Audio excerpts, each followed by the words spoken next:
Դերասանուհի Ռոզա Դավթյանի յուրաքանչյուր քայլ ու հրապարակում այս շրջանում բավականին շատ է հետաքրքրում հանրությանը։ Ռոզան ինքն էլ առիթը բաց չի թողնում հետևորդների հետ շփվելու, նրանց հարցերին պատասխանելու համար։ Այս անգամ էլ Ռոզան հայտնել է, թե ինչ գիրք է ընթերցում այս շրջանում, միաժամանակ հրապարակելով Էրիխ Մարիա Ռեմարկի ստեղծագործությունից մի հատված, որտեղ մասնավորապես նշված էր. «Տարօրինակ է, երբեմն հարյուրավոր մարդիկ են մեռնում ու ոչինչ չես զգում, իսկ հետո մեռնում է մեկը, որ մինչև այդ քեզ ոչ տաք, ոչ սառը ու զգացողություն ես ունենում, թե հազարավորներն են մեռնում»։ Նշենք, որ հարցազրույցի ընթացքում դերասանուհին կարելի է ասել առաջին անգամ խոսել էր անձնական ու ընտանեկան մի քանի թեմաների մասին, որի ամենակարևոր հատվածներն էլ ներկայացնում ենք ձեր ուշադրությանը։ Մեր հանդիպածը դժվարությունն է, պայքարը, ցավը, անորոշությունն ու ձախողումը։ Մարդիկ, ովքեր չեն հանդիպում սրանց, ուրեմն չեն վաստակելու կյանքի անհոգ ու երջանիկ օրերը, որովհետև դժվարությունը պարգև է եւ հարթեցնող ուղի դեպի մտածածին երազանք, որովհետև ամենամսոտ ու յուղոտ հաջողությունը հում ու արյունոտ սկզբնաղբյուրից է խմորվում։ Վեհ ու հավատարիմ մնա քո ընտրածին, մի վազի դեպի գայթակղիչը, ողորմություն մի խնդիր լուռ եւ բարձր ճակատով մնա քո բարձունքներում, որովհետև դա է քո իրական տեղը։ Մեր պատմությունը տարբեր է ու բնավ նմանություն չունի քո իմացածներին։ Իմ անցած ճանապարհը շատ ավելի անհարթ է, քան դու կպատկերացնես, բայց ես անցնում եմ այդ ճանապարհը վեհորեն եւ անտրտունջ։ Այս կյանքում ինձ բաժին հասածը կորցնելու եւ գտնելու մասին ճանապարհներն են։ Իմ բոլոր գտածների հետևում կորուստներ են, բոլոր ձեռքբերումներիս հետևում անթիվ անհամար ձախողումներ, բոլոր ժպիտներիս հետևում հեկեկոցներ։ Կորուստներ կան, որոնք չեն փոխարինվում, չեն մոռացվում, չեն սպիանում եւ ի հակառակ նշվածներին խորը արմատներ գցելով օրերից մի օր անգամ ծիլ են տալիս, բայց գուցե փառատողը այն է, որ գտնվելիքների մեջ եզակիորեն, բայց գոնե լինում են դեպքեր, որ երջանկացնելու ձևը եւս չմոռացվողներից է դառնում։ Ես չեմ վախենա ասել, որ հորս կորցնելուց հետո քեզ գտնել է իմ կյանքում եղած, լինելիք եւ այժմյան եղածներից ամենից անգինն է։ Իմ փոթորկոտ կյանքին հանգստություն տվողն ես, իմ չբթացող ցավերի լուր կիսողն ես, իմ մենակ օրերի անփոխարինելի ընկերն ես, իմ հաջողություններից անմնացորդ երջանկանցող ու վշտիս մեջ հետս լացողն ես։ Գուցեև ուժեղ եմ ես, բայց դու ինձ դարձնում ես անպարտելի։ Հիմա ես իմ հետևում ունեմ անթիվ անհամար կորցրած եւ գտած ճանապարհներ եւ վերստին անդառնալի հավերժ փակված կողպեկված դռներ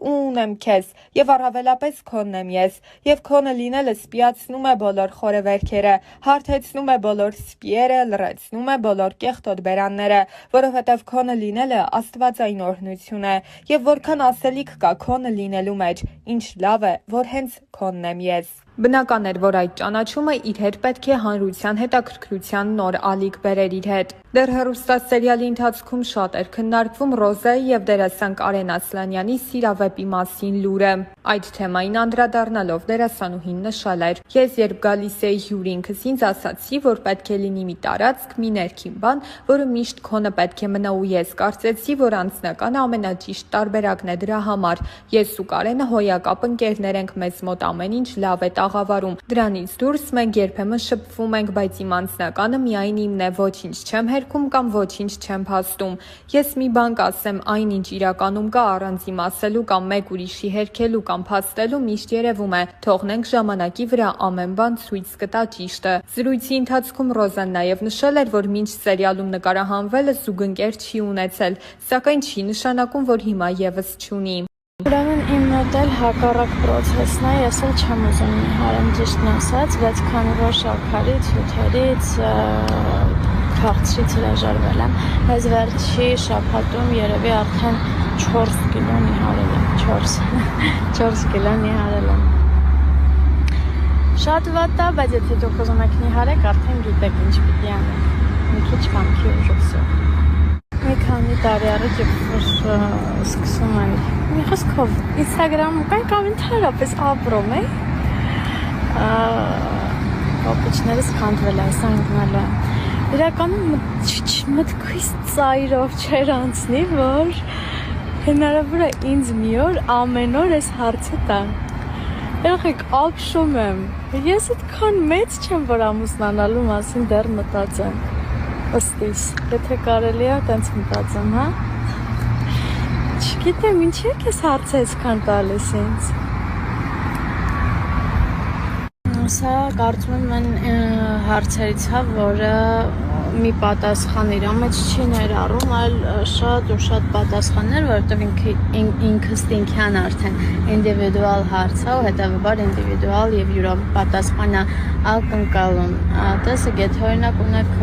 քթի կոմպլեքս, արտաքին կոմպլեքսների մասին ասես խոսենք, դրա լուծումը արդեն դուք կարող եք տալ, բայց եթե խոսքը ներքին կոմպլեքսների մասին է, դա արդեն հոգեբանական մոտեցում է պահանջում։ Չգիտեմ, կան իրականում կոմպլեքսներ, որոնք այնքան էլ կոմպլեքս չեն, ինչքան մենք ենք դա դարձնում այդպիսին, բայց արդեն ներքին կոմպլեքսները դրանք լուրջ բարդություններ են, որոնց դեմ պիտի հոգեբանորեն պայքարեք։ Չգիտեմ ինչքանով կարողացա օգնեմ, շատ դժվար հարցեր, դժվար պատասխանել ակնկալում էր։ Սա համարենք վերջին հարցը, որովհետև գիտեք, որ ես ատում եմ շատ ստորիներ ու երբ որ իմ մոտ էլ այնպես ստացվում, որ շատ են, նյարդերից չգիտեմ ինչ եմ, Instagram չեմ մտնում, որ չտեսնեմ, որ շատ եմ գցել։ Տեսեք, ես այս հարցին, թե հաղորդման ժամանակ, Օվսիկետ մեր հաղորդման ժամանակ, թե առհասարակ ստորիներով ինչքան տասեք, ես անընդհատ պատասխանում եմ, կամ դուք ուշադիր հետևորդներ չեք, որ այս հարցն ինձ անընդհատ տալիս եք, կամ չգիտեմ։ Դուք մտածեք արդեն ձեր պատասխանները գտեք։ Էլ չեմ պատասխանելու։ Всё։ Բարի լույս։ Իրականում հաճելի է, երբ որ բարի լույսն ասում ես տեղին ու ճիշտ ժամանակին, ոչ թե օրինակ արթնանում ես կեսօրին, բայց կոնտենտ վարելու համար ասում ես բարի լույս։ Ես բարի լույսը դիմավորել եմ, դրա համար բոլոր իրավունքներն ունեմ ձեզ ասելու բարի լույս եւ ասեմ, որ ոչ թե դուրս եմ եկել վազելու, չնայած նրան, որ ես երկար տարիներ զբաղվել եմ շատ ակտիվ սպորտով, առավոտները վազել եմ, հիմա բայց այդ ժամանակը չունեմ, բայց դուրս եմ եկել, որովհետեւ տունը չէր ստացվում կարդալ, մի քանի փորձեր արեցի անհաջող, հիմա որոշել եմ փոխեմ լոկացիան, որովհետեւ պետք է ինձ կարդալ։ Ու չեմ քնել բարի լույսը դիմավորել եմ, որովհետև դիտում եմ կինոներ, բացերը լրացնելու համար։ Ընկերներ, վերջապես ես տանն եմ, ինչպես տեսնում եք, և մի շատ կարևոր բան, որքան առիթներ եղել են երկրից դուրս գալու, թե ճամփորդելու, թե գործնական, եթե, միևնույնն է, ես ոչ մի երկրում ինձ լավ չեմ զգում եւ բանը ընդհանրապես նրանում չէ թե ինչպես են ինձ ընդունում, ինչպես են հյուրընկալում, այլ իմ հոգուց է, իմ ներսից է, որ ես չեմ կարողանում ինձ լավ զգալ։ Գիտեք, ես ուրախ եմ ու ես ամեն անգամ հետ վերադառնալուց եմ հասկանում, որ ես հպարտ եմ, որ ես ունեմ ինքնություն, որ ես ունեմ ծննդավայր, որ ես ունեմ հայրենիք ի վերջո։ Դա շատ կարևոր է ու դա պետք է գնահատել, հաստատ պետք է գնահատել։ Ես սիրում եմ իմ Հայաստանը, իմ տունը, իմ տան դիմացի քարը։ Այսքանը։